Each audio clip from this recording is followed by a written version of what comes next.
kitab-kitab nabi-nabi. Kalau cuma satu kitab satu nabi, batal deh rukun imannya. Karena rukun iman wajib. Wajib, bukan sunnah. Jangan sampai kita mengejar sunnah ninggalin wajib. Oke, assalamualaikum Bunda Heru. Waalaikumsalam warahmatullahi wabarakatuh. Apa kabar? Cakep ya? Merona mukanya. Alhamdulillah. Bunda juga awet muda. Haruslah. Harus awet muda. Makasih lah Bun udah teman saya ngobrol hari ini. Untuk anak muda sekali berdirimu apa sih yang tidak? Asik. Alhamdulillah kita ngobrol bermakna hari ini. Boleh. Ya, mudah-mudahan bermakna. Ya. Harus bermakna. Iya. Bun, boleh nggak saya tahu origin story-nya Bunda? Bunda ini siapa sebenarnya? Sampai saya tahu Bunda dari Hati Bening Progresif, ya. Komunitas Hati Bening Progresif. Bunda juga sebagai seorang tenaga pendidik. Benar. Bunda juga penulis buku. Insya Allah. Payung Teduh Dunia Pendidikan. Di dunia pendidikan. Terus ada Dear Gusti Allah. Aku tersungkur di mihrab kauniyah. Oke, ada lagi yang satu kalau Allah tidak pernah salah mencipta. Allah tidak pernah salah mencipta. Wah, luar biasa. Ada satu lagi yang mau tahu. Oke, apa? Aku pembina basket loh. Serius? Bagaimana? Gemuk gini ini pembina basket. Emang dulu pemain basket? Atau? Pada hanya sekedar main saja sih. Cuman seiring perjalanan sempat jadi asisten manajer PON di dunia basket yang itu yang membuat kita hidup kan harus selalu bermakna. Iya, wah. Seperti kita harus bermakna. Harus selalu bermakna. Bun. Dalam, ya. Origin story-nya Bun. Yang mana ini? Saya tahu Bunda selalu concern ke masalah hati, kan ada di Hati Bening juga dan sebagainya. Ada nggak yang melatar belakangi hal itu? Mungkin itu pengaruh dari masa kecil atau masa sebelum ada di Hati Bening dan lain sebagainya. Apa saja? Jadi gini Mas Beni, beda dengan tampilan, sebenarnya saya itu asli dari Solo. Asli Solo. Orang tua saya seorang pendidik, ibu saya tenaga kesehatan begitu. Oke. Tapi yang luar biasa dari orang tua saya adalah mendidik dengan kasih sayang. Kenapa saya katakan kasih sayang? Kami berempat. Saya satu-satunya perempuan. Oke. Yang di luar, kalau yang namanya perempuan sendiri pasti dimanja segala macam. Dan itu tidak berlaku di keluarga saya. Itu yang pertama. Oke, menarik. Asik. Yang kedua di kampung saya, namanya Kampung Purwoprajan itu, yang Islam hanya 2. Di kampung Islam hanya 2? Ya, saya dan tetangga sebelah. Oke. Sehingga kalau kita mau ke masjid begitu, kita harus jalan misalnya 2 kilo. Oke. Dan luar. Selain itu apa? Nasrani, Hindu, Buddha atau? Nasrani Katolik. Nasrani Katolik. Oke. So Bunda dibesarkan di antara komunitas di lingkungan Nasrani lah ya. Dan hebatnya bapak saya, ibu saya diizinkan untuk Sunday school. Diizinkan untuk sekolah minggu di gereja. Serius? Serius. Wow. Saya diizinkan orang tua saya untuk kateksasi, belajar Injil. Jadi mungkin dari situ ya, karena orang tua saya tidak yang otoriter, demokratis tapi tetap terpimpin begitu. Itu yang melatar belakangi saya, sehingga saya menerima hidup ini indah aja. Ibu tidak ada perbedaan. Saat itu nggak tertarik atau nggak ditarik masuk Kristen? Karena tidak ada yang membuat kita harus berpindah. Kami dengan mereka pun juga asik-asik aja. Wow. Saat Lebaran mereka datang ke rumah, saat Natalan kita juga menatalan di mereka, dan saya hafal sampai lagu-lagunya karena orang Jawa ya, sampai ada lagu Yesus Juru Selamat gitu. Datang di Bethlehem, hafal saya. Wah, ini mau Natal nih. Jadi itu hal-hal yang menarik gue sebenarnya karena banyak orang jangankan ikut sekolah minggu atau apa katekisasi. Iya. Katekisasi itu seperti pendidikan untuk orang Kristen sebenarnya. Iya. Nah, jadi kemana-mana kalau malam gitu saya bawa Injil dan orang tua saya fine aja. Tapi menarik adalah ibu tetap Islam. Yang luar biasa orang tua saya dong. Iya. Memberikan pondasi yang kita tidak pernah, yang memberikan pondasi bahwa kamu lakukan apapun itu, tapi lakum dinukum waliyadin. Wah, jadi dengar nih. Ada orang yang kadang mau bergaul dengan orang non muslim aja takut atau nggak boleh karena takut terkontaminasi, kemudian takut nanti keikut. Tapi ini ibu dari kecil pun ada di komunitas itu, tapi orang tua saya yang luar biasa. Al-Fatihah untuk orang tua saya. Wow. Saya bersyukur sekali. Nah, itu dengan kakak-kakak saya pun juga seperti itu. Nah, mungkin dari situ akhirnya kami berempat tumbuh kembang menjadi orang-orang yang dalam tanda kutip tidak pernah muncul energi untuk berselisih. Oke. Saya mau info dulu. Bunda ini sudah haji ya? Sudah haji dan umroh beberapa kali lah. Iya. Walaupun waktu kecil ikut di sekolah minggu. Iya. Jadi jangan takut, jangan khawatir apapun. Kadang orang kalau dekat dengan dia saya terkontaminasi. Ini buktinya Bunda sudah ini hajal. HP saya ada tuh Injil, ada Bhagavad Gita. Why? Kenapa? Apa karena hanya ajaran dari sana atau ada sesuatu? Iya, semua kitab kan dari Allah. Wah.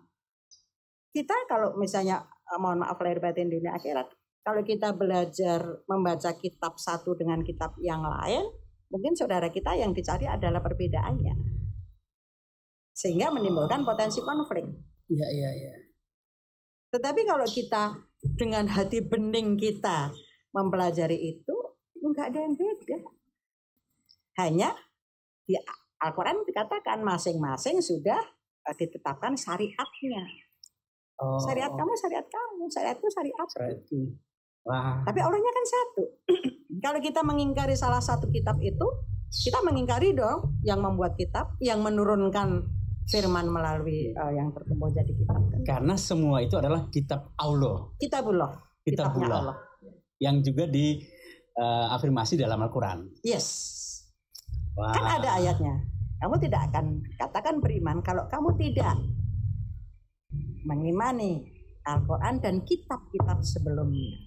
Wah, itu kenapa ada rukun iman? Rukun iman. Beriman kepada kitab-kitab. Nabi-nabi.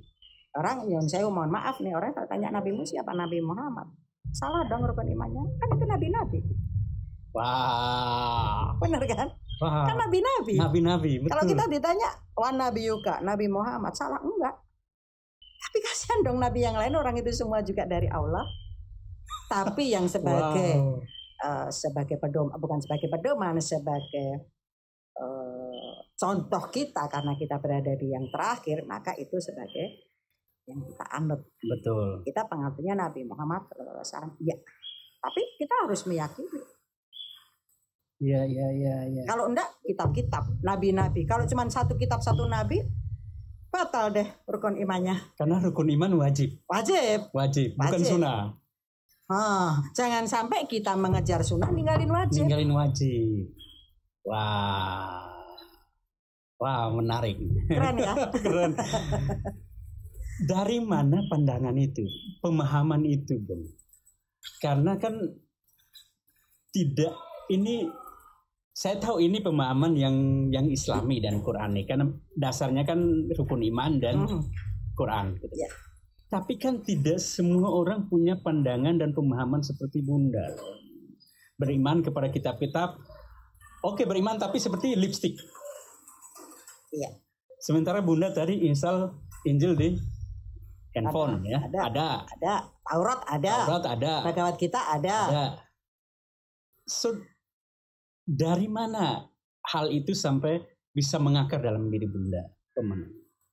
Wah ini kayaknya saya harus cerita sebagai pensiunan iblis nih ya. Oh, wah. Iya pensiunan Raja Iblis nih. Menarik. Ini pensiunan Raja Iblis. Wah. Jadi begini Mas Benny. Ya. Saya dulu kan pernah cantik nih. Pernah cantik. Oh sekarang lebih cantik. Alhamdulillah. Bersahaja, anggun. Saya pernah berada di zona itu. Kenapa? Dari hal yang sepele. Suami saya kebetulan bekerja di BUMN yang dia harus bertugas di luar kota terus. Oke. Suatu saat yang namanya seorang ibu pada anak-anak kalau makan kan kamu duduk di meja kan begitu pasti lari-lari. Karena dasarnya saya itu rapi begitu, walaupun keluar saya tetap formal pakai lipstick. Ada satu ibu yang sebenarnya celotehannya itu celotehan yang biasa saja, tapi Allah memberikan tamparan ke saya. Menurut saya waktu itu saya merasa ditampar. Dia bilang begini, Weri, Pak Heri kan di luar kota. Kenapa lipstikan? Hayo ngelipstiki siapa? Just it. Suami lagi di luar kota. Iya. Terus untuk apa pakai lipstik ya? Yes. Untuk apa berdandan bersolek sementara suami ada di luar kota? Padahal itu adalah style saya. Iya. Saya diam loh Mas. Di rumah, di dalam rumah saya ini halus tapi jedar, skakmat banget. Iya. Akhirnya saya mengatakan, iya juga ya. Orang itu benar. Iya. Saya tidak marah sama mereka. Itu juga didikan orang tua saya. Wow. Didikan orang tua saya berterima kasih. Allah Iya. punya. Kenapa sih aku juga? Iya juga sih. Tapi masa iya aku harus keluar kayak hal-hal yang enggak melawan apa yang Heru sehari-hari. Iya. Dari situ akhirnya saya berusaha untuk diam di rumah gitu. Saya wirid mengucapkan kata-kata Allah aja. Alhamdulillah subhanallah la ilaha illallah alhamdulillah wallahu akbar itu aja. Karena tangan sudah nggak cukup belilah ceker. Oke, ceker gitu ya. Kayak pramugari itu. Yes. Iya. Dan itu benar-benar membuat saya benar-benar tidak ingin keluar rumah. Saya paling kerasan di sajadah. Wah. Ini saya mau nangis nih. Saya adalah orang yang mungkin orang lain belum melaksanakan puasa Daud yang taat. Saat itu juga saya imbangi dengan puasa Daud. Saya puasa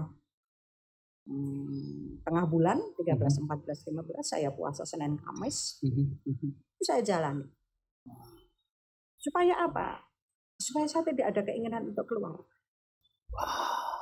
Jadi sambil nonton TV begitu, terus aja seperti ini. Tidak ada niatan untuk apa ya, pokoknya yang penting I'm lonely. Iya. I'm alone and lonely. Karena saya sendiri dan saya kesepian. Iya. Versi saya, ya udah ngobrol aja dengan Allah. Versi saya. Wah.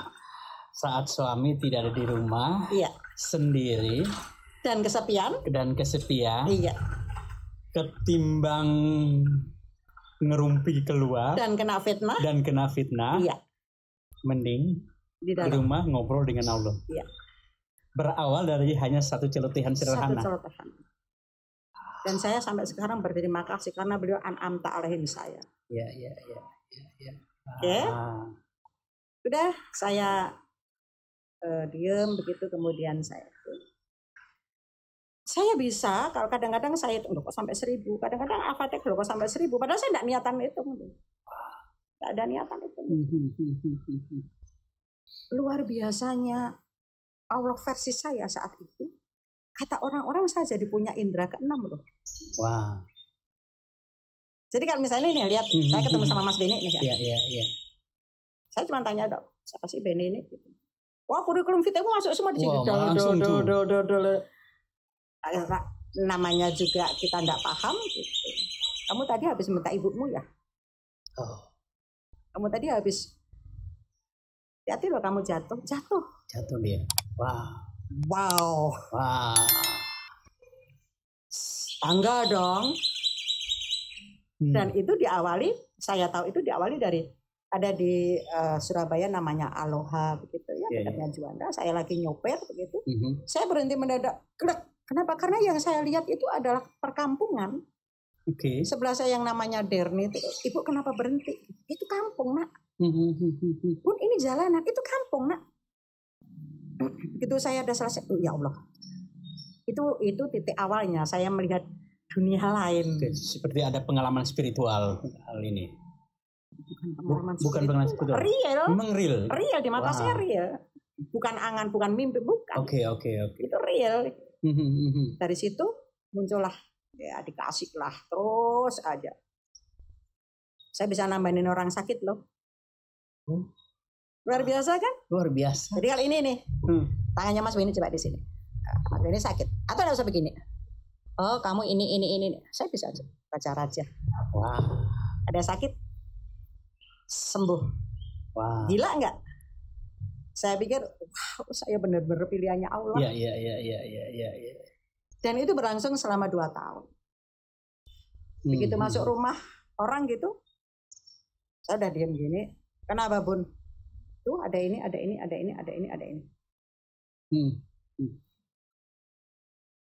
Itu 1998 kalau nggak salah saya Mas Beni. Agak panjang ya karena dunia iblis saya lebih panjang daripada dunia berimannya. 1998 sampai tahun 2000. Tahun akhir-akhir 2000 begitu saya jadi gelisah. Kayaknya bukan ini deh yang tak cari. Kayaknya ini bukan Heru deh. Padahal kan semua orang kan menginginkan hal-hal seperti itu. Sekarang ini aja nih ada teman-teman Surabaya mengatakan, Bun, ayo Bun ngobatin lagi nanti aku yang jadi santrinya. Gila kamu. Aku mau suruh kembali lagi ke jalan yang itu. Sementara udah aku tinggalkan. Oke. Ya itu terjadi pergejolakan kayaknya bukan ini deh. Kenapa? Sisi kanan mengatakan, loh kamu kan dipilih sama Allah. Iya. Tapi ini jadi bukan Heru yang sebenarnya. Aku bukan Heru yang kayak begini. Oke. Terus aja bergejolak seperti itu. Akhirnya 2001 saya izin sama suami memutuskan boleh enggak aku umroh. Karena kalau haji suami mengatakan kamu kalau haji harus sama aku. Iya. 2001 saya pertama kali berangkat umroh sendirian. Oke. Dan suami saya ridho. Yang penting suami saya ridho. Oke. Saya berangkat. Di saat orang-orang nunggu suami, nunggu istri dan seterusnya, saya asik aja berangkat sendiri, begitu pulang sendiri. Karena itu tadi terbiasa di rumah sendiri. Iya. Jadi niat saya umroh tadi nawaitunya bukan cari ridho Allah. Oh begitu. Oke. Saya pengen tanya sama Allah, ya Allah gitu ya. Ya Allah, ini apa sih? Jadi saya nggak doa apa-apa loh. Ngelepas uang segitu banyak, cuman pengen tanya aja. Iya kan? Tanya aja. Ya Allah, ini apa sih? Kalau ini memang benar-benar dari Engkau, mantapkan aku. Kalau enggak hilang kan aku enggak mau. Iya. Hanya itu. Nah di sana masih ini hobi nih, wiritan ini, ceker ini terus aja. Kan katanya kalau mandang Ka'bah pahalanya sekian. Siapa? Jadi aku nggak kedip terus gini aja sama mandang terus. Iyalah. Oh, kita dimingin-mingin pahala segitu banyak gitu. Dan memang alhamdulillah sebenarnya bukan itu kan mutasabihat ya. Sampai pada titik tertentu di sana kan banyak orang baca Quran ya Mas ya. Orang baca Quran itu banyak banget. Tapi ada satu suara yang saya tuh sampai sini gemuruh. Saya katakan yang ada pada diri saya adalah keganggu. Siapa sih ini? Ganggu saya sedang bersengkrama sama ceker saya sama Allah. Kemudian lama kelamaan makin lama makin nggak nyaman. Aneh kan? Dengar Quran tapi makin lama makin nggak nyaman. Akhirnya saya mundur. Orang itu saya lihat ada orang Turki putih itu tasbihnya itu kuning cuma sejumlah 11 gitu dia baca Quran gini. Oh orang itu. Oke, saya mundur. Untuk orang itu berada di depan saya. Maju dia. Bukan maju, dia berada di situ, saya ada di belakang supaya saya bisa mandang dia. Iya. Tanpa harus melepaskan saya ke Ka'bah. Jadi sekali aja dua tempuh. Iya. Terus aja. Lama kelamaan saya diam aja. Nah, si perempuan itu ada, saya nggak ngerti ayat yang dibaca ya Mas ya. Atau dia neteskan air mata dan menurut saya bening banget kayak kristal. Air matanya. Air matanya di mata saya. Saya enggak tahu apa yang dibaca atau saya tersungkur. Terus saya nangis. Sepertinya saya sedang ditampar sama Allah. Ya. Saat itu juga saya merasa dosa yang luar biasa di 2001. Hitungan menit saya bangun, orang itu sudah tidak ada. Padahal tadi di depan saya persis. Kalau misalnya dia jalan ada dong. Ada dong, masih kelihatan masih lah. Tampak. Tidak ada. Saya diem aja. Baru saya tanya, ya Allah, apa yang harus aku lakukan? Akhirnya saya putuskan saya keluar dari masjid. Saya beli Al-Quran. Catatan ya, saya tidak ngerti Al-Quran ya. Ya. Saya beli Al-Quran, saya masuk lagi ke masjid. Dengan kesombongan saya katakan kepada Allah, ya Allah, kalau aku belum khatam Al-Quran ini, jangan pernah kau panggil aku ke Mekah. Mekah lagi. Pulang. Al-Qurannya ternyata belum dibaca, karena harus iqra dulu. Apa aja. Luar biasanya Allah mengirimkan guru yang terlalu amat sangat sabar untuk saya. Siapa guru saya? Anak saya. Wah. Kalau orang Jawa bilang ini namanya kebono sugudel ya kayak begini. Apa itu? Kebono sugudel, orang tua yang belajarnya ke anak-anak. Harusnya kebalik ya. Dan anak saya dengan polosnya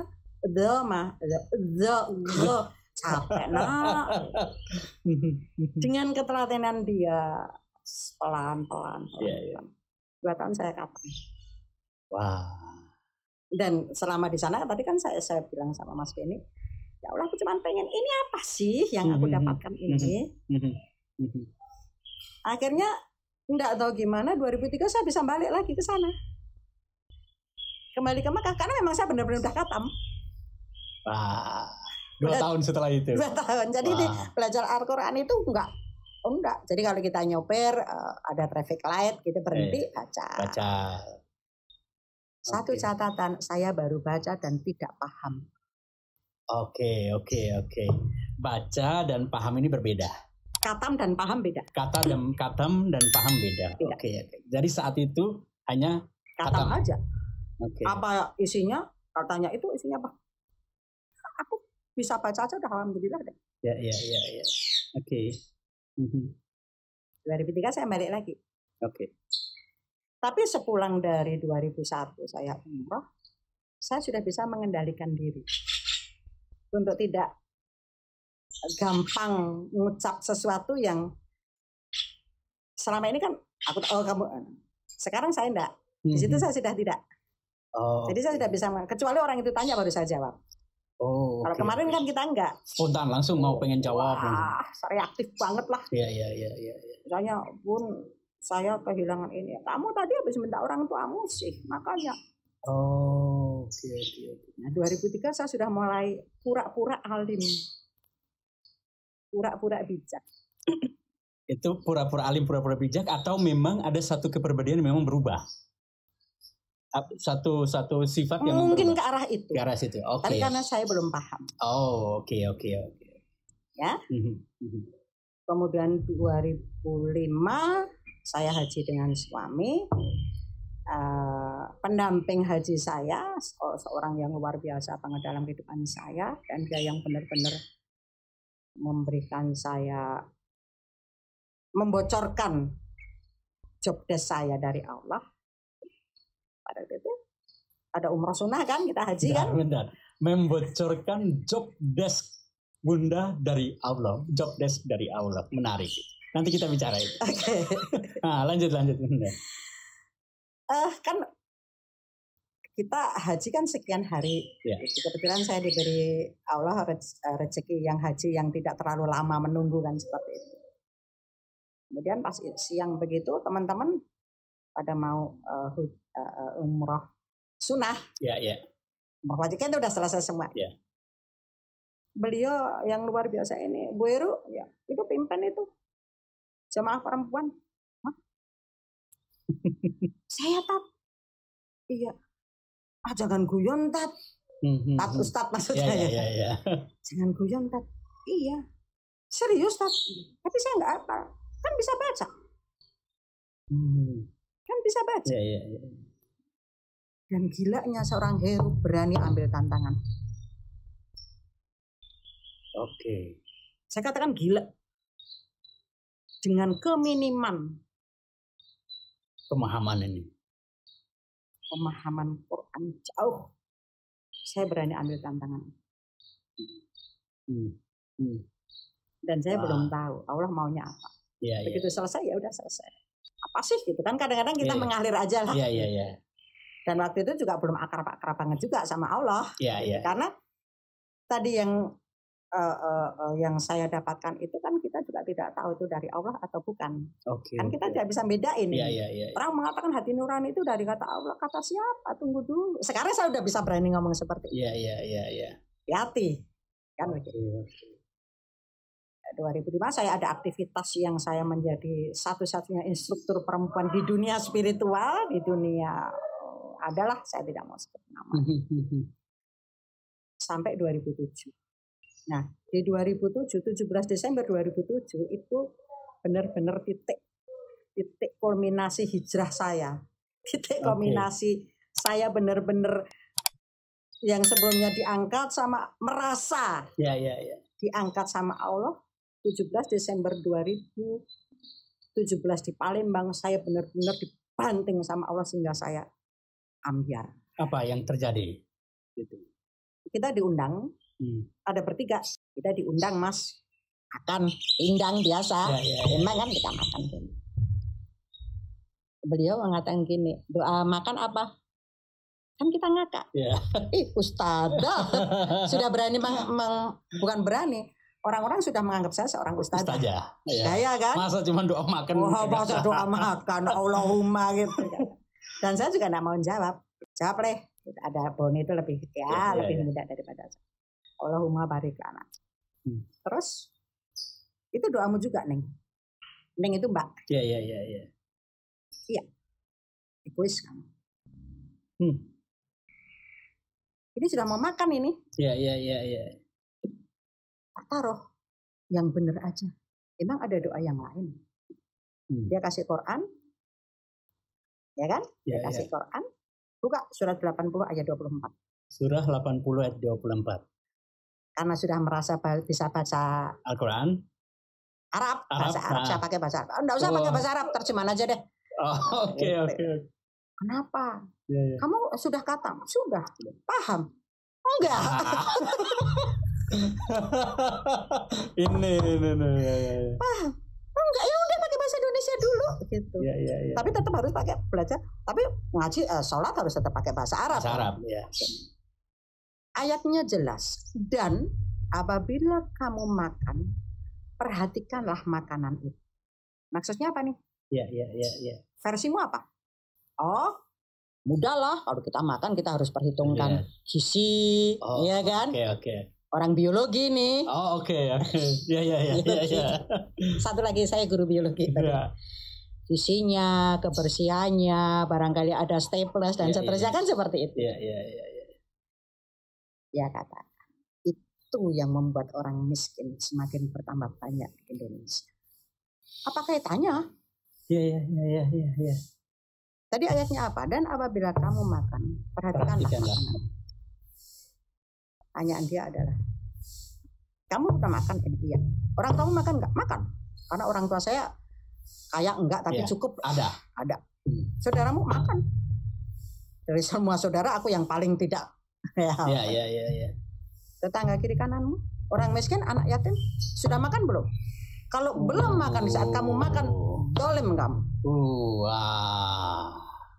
Kira-kira nih, saya tanya Mas Ben ini, kalau dapat petir kayak begitu, kira-kira makannya lahap enggak?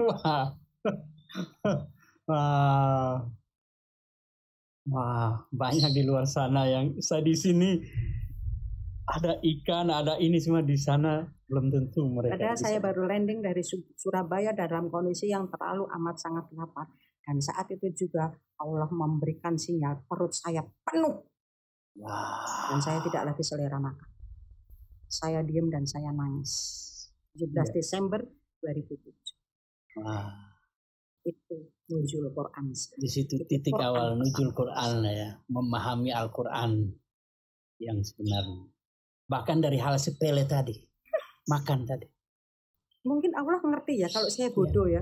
Tadi ditegurnya kan melalui hal yang kecil-kecil. Iya, betul. Karena betul. terlalu ilmiah mungkin kamu bodoh banget sih gitu. Hal yang kecil-kecil aja deh. Iya.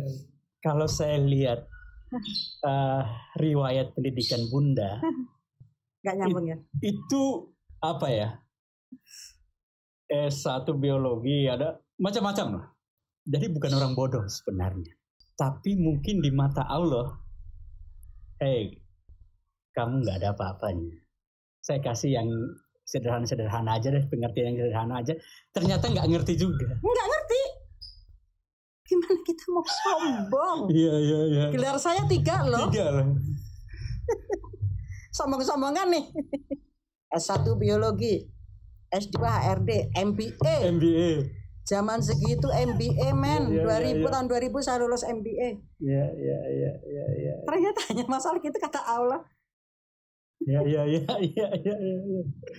Ya kamu tetap doa itu, tapi tambahin, ya Allah ya Rabb, berkailah makanan ini kepada seluruh anak cucu keturunan Adam dari Aceh sampai Irian, dari Aceh sampai Papua. Wabil khususan orang miskin dan anak yatim, sehingga tanpa makanan ini dia makan, tapi dia tetap mendapatkan berkah seperti yang aku dapat. Dan apa yang terjadi setelah itu? Perubahan rasis apa yang terjadi? Sampai itu benar-benar saya masih shock banget. Aku nggak ngerti apa yang harus aku lakukan. Dan selama di Palembang itu didrill terus Quran, tapi udah nggak masuk. Ya. Yang masuk ya cuma 82 itu aja. Ya, wah. Jadi diajarin ini. Ini aja lo sudah membuat aku shock. Jangan kamu tambahin yang lain-lain. Okay. Jadi kalau aku ditanya selama 3 hari kamu dapat ayatnya banyak, tapi yang benar-benar masuk itu. Itu yang mungkin ada kaitannya dengan saya lihat satu materi Bunda itu mengenai otak dan spiritual. Iya. Bahwa kamu boleh hatam. Ya. Secara logika akal budi kamu bisa paham hafal tahu baca. Tapi belum tentu secara spiritual kamu mengerti, paham apa yang kamu baca. Iya. Semuanya kan pengalaman pribadi. Dari pengalaman pribadi. Seorang hero yang bodoh. Ini dokter loh, bilang dirinya bodoh. Emang bodoh. Wah. Jadi kalau ada orang yang di mata Allah. Gitu. Saya ketawa aja deh. Kamu belum pernah dibanting kayak aku ya sama Allah. Bagaimana mungkin seorang dokter mengatakan diri bodoh? Apa karena itu latar belakangnya adalah bagaimana Bunda mulai mengenal diri Bunda yang sebenarnya di hadapan Allah atau seperti apa? Ya, karena tidak semua orang memiliki pandangan dengan sadar bahwa saya nggak ada apa-apanya. Ya, karena dengan riwayat yang ada, pendidikan dan pengalaman yang ada. Saya jujur nih ya. Yeah. Kalau saya boleh memutar waktu, saya nggak akan cari gelar itu. Karena nggak ada apa-apanya di mata Allah. Tetapi karena memang urusan duniawi kan, kita harus belajar. Harus. Tapi yang membuat itu semua ya Mas ya, tadi masih terkait dengan otak dan spiritual itu, saya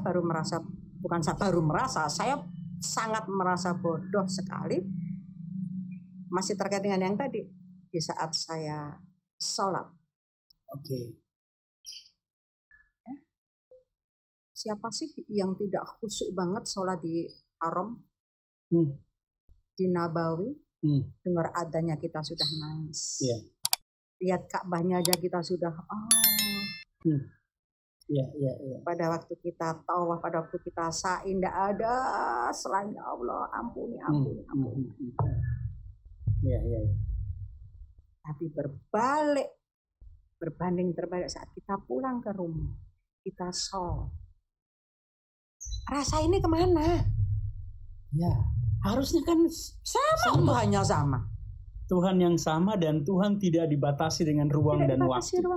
Dengan syariat yang sama. Dan Tuhan itu sangat dekat. Yes. Dengan manusia, harusnya. Terus kenapa sekarang seperti perasaan itu tidak ada lagi? Enggak membuat enggak sengkringnya itu enggak ada. Kenapa kok saya enggak bisa khusyuk? Kenapa saya enggak bisa? Kenapa kok tidak seperti yang kemarin sampai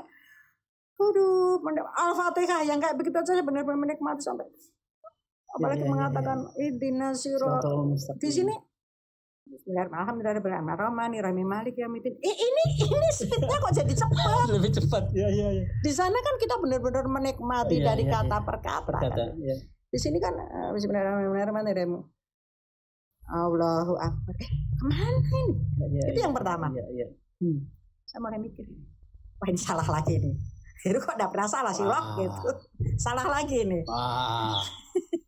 Iya kan? Kita dengar adzan. Iya. Apalagi kalau yang di Nabawi kan yang wah lantunannya luar biasa. Di rumah ada masjid. Ya. Kita kan ngejar untuk selalu bisa sholat jamaah. Iya. Begitu sampai di rumah yang adzan kebetulan mungkin agak sedikit kakek-kakek ya. Allahu Akbar. Iya. Kenapa aku kok enggak seperti di situ? Kenapa aku tidak merasa tergetar? Girohku kenapa tidak seperti yang ada di sini? Akhirnya saya bisa ngambil kesimpulan bahwa selama ini aku beribadah karena otak, bukan sudur, bukan hati, bukan spiritual. Orang bisa menangis mendengarkan ayat-ayat Allah di lantun. Pertanyaannya ada dua. Nangis karena dia paham isi perintah Allah, atau nangis karena nada dan lantunannya. Oke, jadi kita merasa tersentuh. Apakah itu karena lantunan nada-nadanya? Ya. Atau karena kita benar-benar paham apa yang kita dengar? Apa yang diperintahkan oleh Allah. Wah. Allah itu kan hanya ada 3. Dalam Al-Quran kan ada mukamat, ada mutasabihat kan. Yeah. Mukamatnya kan perintah dan larangan, ya kan. Kemudian kamu jalanin enggak? Kamu menjalankan perintahmu, kamu menjauhi larangan, dan kamu menerima segala putusannya. Itu sudah ke arah spiritual. Iya. Tapi kan Bunda, ada banyak orang yang mengatakan kan yang penting kan saya sholat aja, saya baca Quran aja. Tapi memang kadang kita lihat seseorang, tidak dipungkiri seseorang taat melakukan sholat contohnya 5 waktu, mengajinya oke, hatam semua. Tapi memang seperti setelah itu biasa aja hambar. Ya. Kayak nggak ada hubungan yang begitu intim, yang begitu erat, begitu kuat dengan Allah. Iya. So what's wrong dengan itu? Mas Benny sholat ya? Iya. Selesai sholat apa yang diucapkan? Selesai sholatnya, Assalamualaikum warahmatullahi wabarakatuh. Apa yang dikatakan? Kita kalau sholat selesai, yang pertama kita lakukan astagfirullahaladzim, ya Allah, ampuni aku. Kalau selama subuh, duhur ada dosa yang aku lakukan, ampuni aku. Makanya kan ada hadis sholat itu menggugurkan dosa. Lihat dulu sholatnya yang mana. Iya kan? Ampuni aku ya Allah. Kalau dalam duhur sama asar ada yang tidak sesuai dengan kehendak, ampuni aku ya Allah. Apabila dari asar ke maghrib, kalau kita mohon ampun terus menerus, ada bonding enggak kita dengan Allah? Iya. Ada engagement enggak kita dengan Allah? Iya. Sampai hal yang kecil pun kita tanya sama Allah. Iya. Orang bukan tidak bisa, Orang membiasakan dengan doa. Iya, iya. Tidak dengan munajat. Likok. Iya, iya, iya. Doa itu one way traffic. Kalau likok itu ngobrol. Oke. Seperti ini ya dengan Allah. Silatun walikoun bainal abdi warob. Salat itu adalah zona privasi antara Allah dengan hamba dengan Rob. Kalau kita tahu bahwa dalam sholat, dalam membaca Al-Quran, karena Allah bicara melalui kalamnya, kita sedang ngobrol dengan Sang Maha Kekasih, masa ya kita cepat-cepatan? Masa ya kita merasa terbebani? Iya. Pernah beberapa waktu lalu ada tokoh agama, pimpinan pondok, sempat sampai merkosa anak dan lain sebagainya.